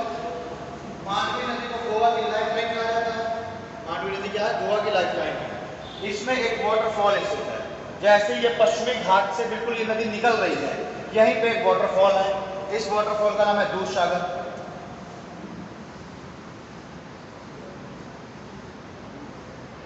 मांडवी नदी जैसे ही पश्चिमी घाट से नीचे गिर रही है, नाम क्या है? एक वाटरफॉल का फॉर्मेशन कर रही है, नाम क्या है उस वाटरफॉल का? दूधसागर। ठीक है। जुआरी में बहुत खास ध्यान देना नहीं है, बस सोचना पश्चिमी घाट से निकल रही है और गोवा में बह रही है। हाँ, गोवा के दक्षिणी भाग से। अब देखते हैं केरल में। केरल में कुछ 3 नदियां हैं, वो तीनों ही काफी इंपॉर्टेंट है। केरल की 3 नदियां ध्यान देनी है इनको। पहली नदी है भारतपुझा।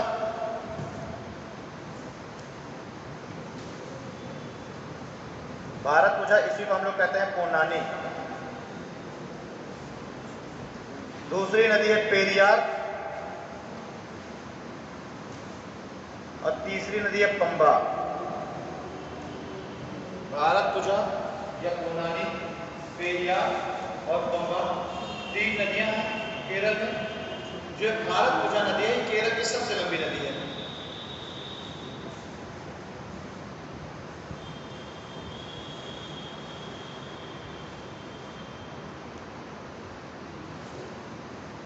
ठीक, भारतपुझा केरल की सबसे लंबी नदी है।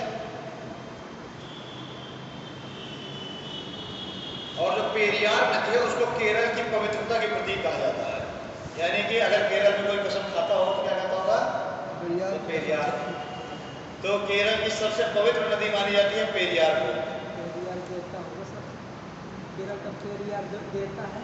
देवता है तो यहाँ पे तो नदी हम पढ़ रहे हैं, तो है ना सर। हम तो गंगा को नहीं कहते क्या? हम गंगा भैया तो पेरियार भैया नहीं कह सकते।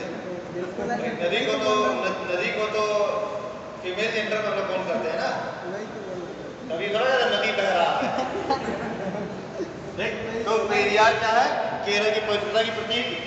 यहीं पे किसी की छोटी सी एक नदी इसी पेरियार नदी में आके मिल रही है, इसका है मुल्ला पेरियार। छोटी नदी आगे मिल रही है इसी पेरियार का, मुल्ला पेरियार नाम है इसका। हाँ।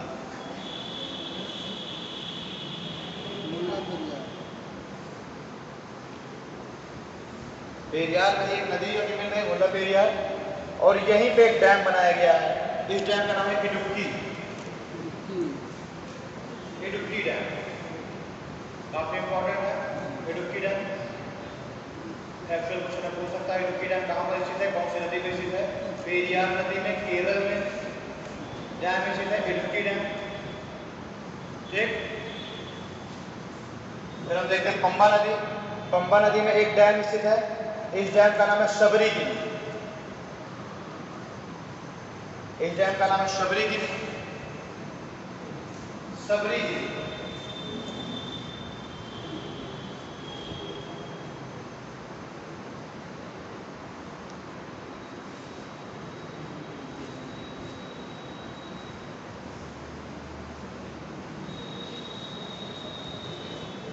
ठीक है। शबरीगिरी ये पंबा नदी जहां पर बिल्कुल अरब सागर में गिर रही है, जहाँ पे अरब सागर में गिरती है, यानी पंबा नदी के मुहाने पर एक झील स्थित है जिसका नाम है वेम्बनाथ।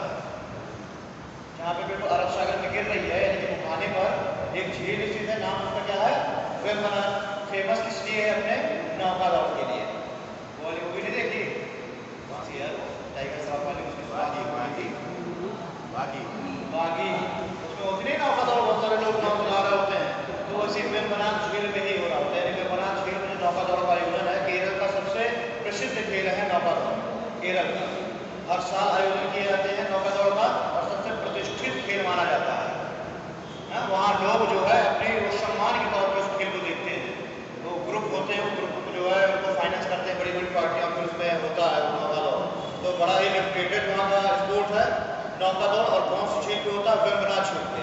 वेम्बनाथ झील किस नदी के मुहाने पर है? पंबा नदी के मुहाने पे। वेम्बनाथ झील का अगर कभी एरिया पूछ लिया जाता है तो करीब 96 किलोमीटर स्क्वायर के आसपास का एरिया वेम्बनाथ झील का, ठीक है।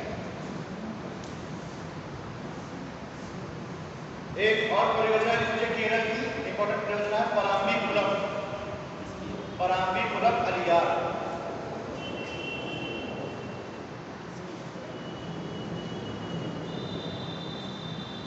पराम्बीकुलम अलियार एक परियोजना है केरल की। केरल की 8 छोटी-छोटी नदियां उनको मिलाकर के बनाया गया है ये परियोजना। केरल पराम्बीकुलम अलियार। एक आपकी जो केरल में साइलेंट वैली वाला क्षेत्र है, वहाँ पे भी एक परियोजना निर्मित की गई है, नाम उसका साइलेंट बांध परियोजना। साइलेंट वैली वाला क्षेत्र है केरल में, साइलेंट बांध परियोजना।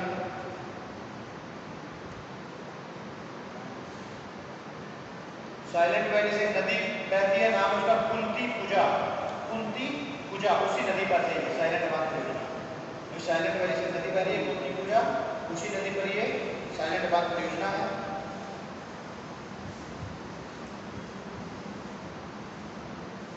नोट डाल के लिख लीजिए, अंडमान निकोबार की एक प्रसिद्ध परियोजना है कलपोंग। अंडमान निकोबार की कलपोंग परियोजना।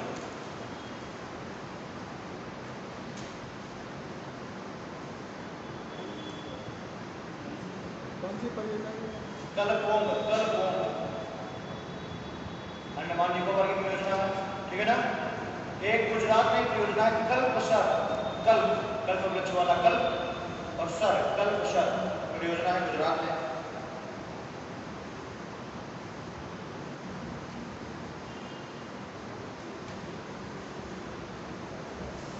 ठीक है, कल्पसर परियोजना हो गई गुजरात में।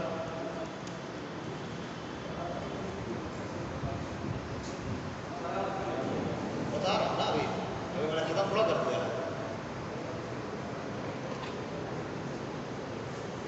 ठीक, हाँ ये है जो क्रम मेरा टूट गया। मुझे गोवा से पहले कर्नाटक आ जाना नहीं था, बाद में केरल आना नहीं था, तो मैं गोवा से डायरेक्ट केरला आ गया। बताओ, बोलो, सर्वर बोलना था।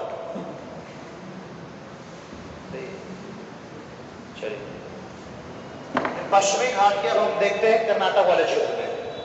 पश्चिमी घाट के कर्नाटक वाले क्षेत्र में 2-3 मुख्य नदियां हैं, जैसे कि एक है शरावती। ठीक, एक शरावती नदी है, कर्नाटक के शिमोगा जिले से निकलती है। नदी का नाम क्या है? शरावती। फेमस इसलिए है अपने जोंग जलप्रपात के लिए, जोंग वाटरफॉल। इसे वो कहते हैं जो गरशोप्पा, या फिर इसे वो कहते हैं महात्मा गांधी जलप्रपात।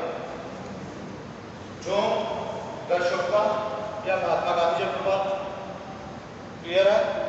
इसकी कौन सी नदी पर है ये जलप्रपात? इसी शरावती नदी पर। शरावती नदी का उद्गम कहां से हो रहा है? शिमोगा जिले से, कर्नाटक के शिमोगा जिले से हो रहा है शरावती नदी का उद्गम। यहीं पे जोंग, गरशोप्पा या महात्मा गांधी तीनों इसी का नाम है। हाइट है इसकी 253 मीटर। पहले इसको भारत का सबसे ऊंचा जलप्रपात काउंट किया गया था, बट आजकल क्या है, इसको पॉलिटिकल को काउंट करते हैं सबसे ऊंचे जलप्रपात में। लेकिन अगर सबसे बड़े जलप्रपात की बात करते हैं तो ये अभी भी सबसे बड़े जलप्रपात में से है ना।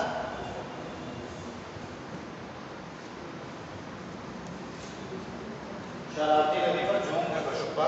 एक और नदी है जिसका नाम है वराही, वराह या वराही, ठीक है। क्या देखिए 253 मीटर इसकी हाइट है, ठीक है। इसकी भाई सबसे ऊंचाई का मतलब क्या है कि नदी जब ऊपर से नीचे गिर रही है, वही तो हम काउंट करते हैं, वही हम लोग काउंट करते हैं। तो पहले हम लोग काउंट करते थे कि सबसे ऊंचाई पर मतलब जो नदी गिर रही है इस क्षेत्र में सबसे ऊंचाई मतलब ऊपर से नीचे जो गिर रही है उसकी हम लोगों ने पूरी हाइट हम लोग देखते थे तो करीब 253 मीटर है। तो हम लोग मानते थे कि ये है, क्लियर। लेकिन ये क्या अगर अभी भी हम लोग सीधे खड़ी ढाल वाला अगर हम देखते हैं जलप्रपात, समझ रहे हो, अगर खड़ी ढाल वाला जलप्रपात देखते हैं यानी कि नदी ऐसे आ रही है और खड़ी ढाल से गिर रही है, तो सबसे खड़ी ढाल वाले में सबसे ऊंचा अभी भी ये है जो। और कुंचिकल में देखिए अंतर क्या है, वराह नदी पर एक जलप्रपात जिससे वाटरफॉल जिसका नाम क्या है कुंचिकल। कुंचिकल कुंचिकल जो वाटरफॉल है वो कुछ ऐसे गिरता है, ठीक। तो अब इसकी जो हाइट है इसकी हाइट है 455 मीटर, इसकी हाइट कितनी है, दिमाग कोई डाउट भैया? ऐसे देखते हो ना तो मुझे लगता है कि कुछ पूछने वाले हो, मुंह में तुम्हारे कुछ और तुम बोल नहीं रहे हो, तुम्हारा चेहरा देख के मुझे हमेशा ऐसे ही लगता है, ठीक है। तो देखिए जोंग जलप्रपात क्या है, खड़ी ढाल वाला जलप्रपात है, 253 मीटर इसकी हाइट है। और कुंचिकल क्या है, खड़ी ढाल इसकी है नहीं, लेकिन अगर इसकी हाइट हम लोग पूरा नापते हैं नदी के नीचे वाले तल से और ऊपर तक जहाँ से गिर रही है तो ये पूरी है 455 मीटर। पर ये क्या है, एक सीढ़ी नुमा ढाल से गिर रहा है, ठीक है ना। ये खड़ी ढाल है नहीं, मैंने आपको एक बार बताया भी था कि बाहुबली पक्का इससे चढ़ा होगा तभी नहीं चढ़ पा रहा था, है? ये वराह नदी, ये भी कर्नाटक के शिवमोगा जिले से निकल रही है, वराह या वराही, आपको या तो वराह लिखा हुआ मिलेगा तो वराही लिखा हुआ मिलेगा, उसमें कंफ्यूजन होना एक ही है।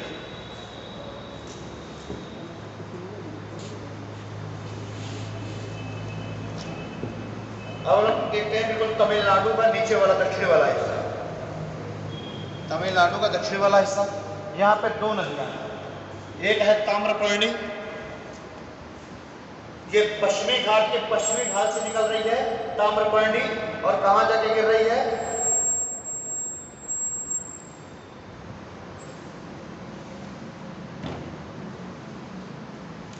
बंगाली खाड़ी में गिर रही है।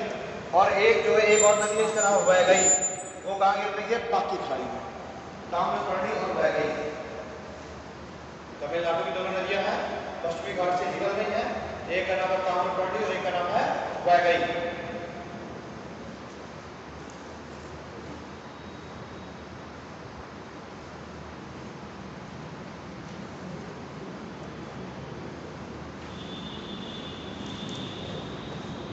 ताम्रपर्णी और वैगई।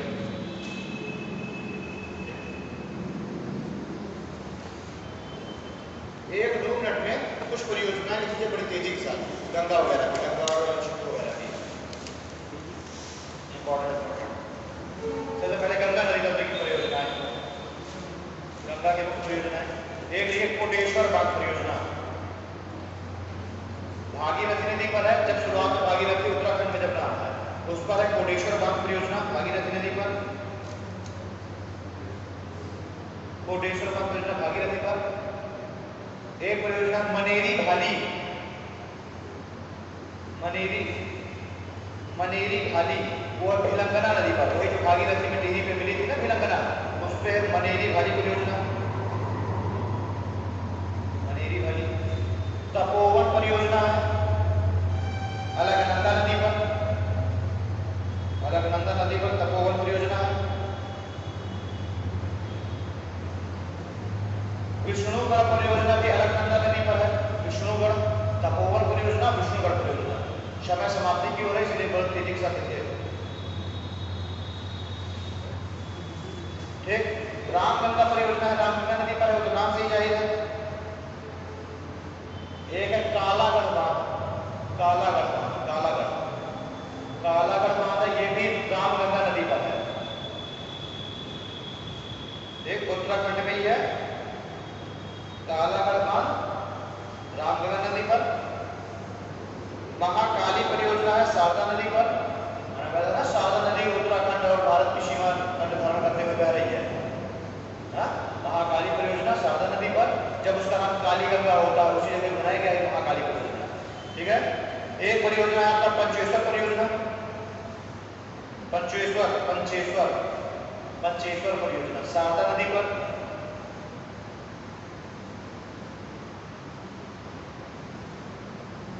उत्तराखंड और नेपाल की संयुक्त परियोजना है ये पंचेश्वर परियोजना। जब ये बनके तैयार हो जाएगी तो इसकी ऊंचाई हो जाएगी करीब 315 मीटर, यानी टिहरी बांध से ऊंचा हो जाएगा ये। टिहरी बांध 261 मीटर है ना नदी तल से, इसकी ऊंचाई हो जाएगी नदी तल से 315 मीटर।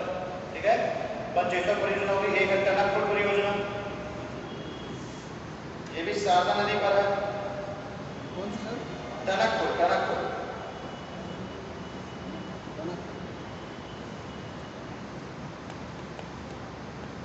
ठीक है। एक देखिए रेणुका परियोजना, टनकपुर परियोजना, ये भी देखिए उत्तराखंड और नेपाल की संयुक्त परियोजना है टनकपुर। एक है आपकी रेणुका परियोजना, रेणुका परियोजना है हिमाचल प्रदेश में।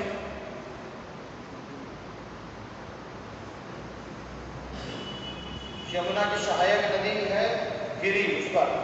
ठीक है, गिरी और रेणुका आसपास ही है, तो पहले वो गिरी आके रेणुका से मिल रही है, और गिरी पे ही पहले वो परियोजना स्थित है कि गिरी आके रेणुका से मिल जा रही है, तो कभी कभी रेणुका भी बोल दिया जाता है। तो ठीक है, रेणुका परियोजना हो गई गिरी नदी पर। उसके बाद आपकी एक है लखबर व्यासी, लखबर व्यासी, ये यमुना नदी पर है उत्तराखंड में। लखबर व्यासी यमुना नदी पर है उत्तराखंड में। ठीक है, फिर आपने बाणसागर परियोजना, मैंने बताया कि नहीं बताया सोन नदी पर? अच्छा, सोन नदी नहीं बताया, नहीं बताया है ना, सोन नदी ही नहीं बताया भाई। देखिए सोन नदी अमरकंटक से निकल रही है उत्तर की ओर, और पटना में जाकर के किससे मिल जा रही है? गंगा से। बीच में उसमें जो हमारा सोनभद्र वाला जिला है, वहां पे एक रिहंद नदी है आकर के उससे मिल रही है सोन से। सोनभद्र में एक नदी है रिहंद, वो आकर के मिल रही है वही सोन नदी से, और वहीं पे जहाँ पे वो रिहंद और सोन मिल रही है उसी जगह पे रिहंद बांध का निर्माण किया गया है, रिहंद बांध। ठीक है, काफी अच्छा बड़ा बांध है, और उस पे जो रिजर्वायर बना है गोविंद वल्लभ पंत सागर जलाशय, वो सबसे बड़ी कृत्रिम झील मानी जाती है। ठीक है, गोविंद वल्लभ पंत कौन थे? उत्तर प्रदेश के प्रथम। ठीक है, और एक है बाणसागर परियोजना, इसी सोन नदी पर ही है, लेकिन ये जो बाणसागर परियोजना है मध्य प्रदेश में स्थित है। भाई मध्य प्रदेश से निकल रही है ना नेपाल वाली रेंज से, अमरकंटक से, तो पहले बाणसागर स्थित है, बाणसागर परियोजना सोन नदी पे, कहा? मध्य प्रदेश में। और उसके बाद जब वो आगे आ रही है तो रिहंद नदी पे कौन सी परियोजना स्थित है? रिहंद नदी परियोजना। ठीक है, बाणसागर और रिहंद परियोजना दोनों। फरक्का की हमने बातें कर ली, फरक्का बांध परियोजना देखी थी, हुगली और भागीरथी जहां बन रही है वहां पर फरक्का बांध परियोजना है।